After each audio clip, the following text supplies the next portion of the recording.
Apa konsep negara untuk Papua sekarang? Operasi militer, penegakan ulang keamanan. Padahal Papua udah hidup dengan imajinasi a new kind of nationalism itu. Ada jenis nasionalisme baru di kepala orang Papua tuh. Oke. Dan kita mau anggap bahwa itu bukan nasionalisme tuh.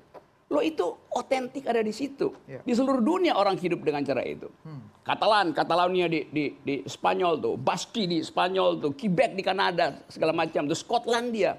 Orang hidup dengan multikulturalisme. Oke. Jadi yang kita sebut nasionalisme sekarang, dia tuh oscillating, bergerak nasionalisme itu.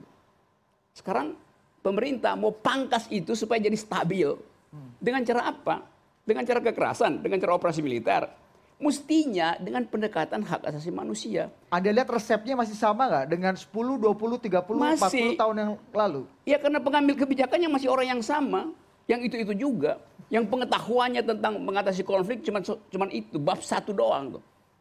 Jadi Anda lihat kita hidup di dalam kedunguan konsep itu. Misalnya, kita mau bilang, oke, kita mengerti hak asasi manusia. Oke. Publik internasional akan ketawa. Barusan Anda cabut paspornya Veronica Koman. Bagaimana Anda mau ngomong hak asasi manusia? Oke.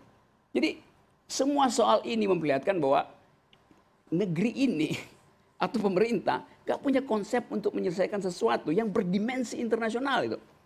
Diplomat kita pasti kalah berdebat dengan anak-anak muda Papua yang belajar di Cambridge, Harvard, Oxford, yang lengkap pengetahuannya tentang deal diplomasi internasional. Jadi kita ada di situ. Dalam kegugupan itu, kita membayangkan ada berbagai macam potensial krisis di Indonesia. Krisis ekonomi sudah sedang terjadi, bukan lagi akan terjadi. Masih ada soal tentang konflik ideologi, ada soal Papua, ada soal upaya untuk mempercepat pelantikan presiden segala macam. Kita lihat DPR yang sama sekali nggak memperlihatkan bahwa ada reformasi nilai di DPR tuh.